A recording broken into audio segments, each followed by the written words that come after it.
M. Damiba Paul-Henri a été remis aux autorités de la République du Burkina Faso le 17 janvier. C'est-à-dire, ils ont reçu une demande le 12 et déjà le 17, M. Damiba était déjà en train d'être extradé vers le Burkina Faso. Donc la procédure était tellement rapide, en l'espace de 5 jours, tout était déjà bouclé et ils les ont reçus. Maintenant, qu'est-ce que j'en pense? Moi, c'est vrai peut-être que la coopération existe entre eux, une coopération judiciaire qui permet de pouvoir extrader, mais quand on sait le contexte, je pense que la logique de la protection, moi je pense, la logique de la protection de vie ou de, comment vous appelez, du respect des droits humains, aurait peut-être milité à ce que ça soit fait autrement. Pourquoi? Parce qu'on sait tous dans quel contexte Damiba se retrouve au Togo.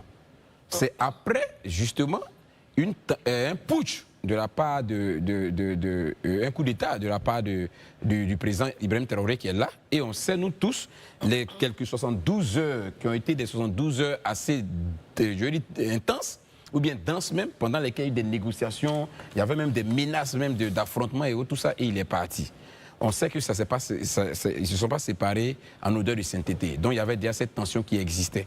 Si aujourd'hui on le prend, on le met, c'est vrai que quand on lit le communiqué du Togo, il est bien dit que des garanties ont été prises pour que son intégrité physique soit respectée et qu'il ne soit pas, et qu'il ait droit à un procès équitable et que même il soit épargné de la peine de mort qui a été introduite dans, je vais dire que le code même burkinabé.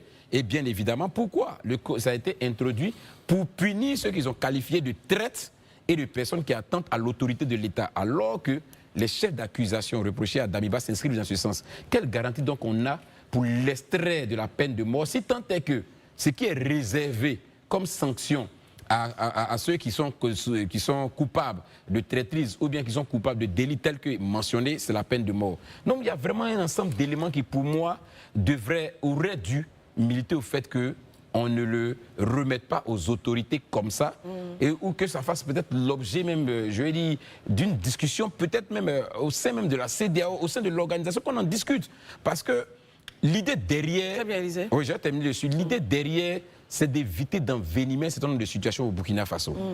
Est-ce qu'aujourd'hui, Damiba, dans les mains du régime, ça ne ressort pas des blessures, ça ne ressort pas des ressentiments, et ça ne crée pas encore d'autres frictions au sein de la population? Parce que quand on est au pouvoir, on a l'impression d'avoir la majorité. Ça, c'est l'impression qu'on a. Mais est-ce que dans la réalité, on a vraiment la majorité?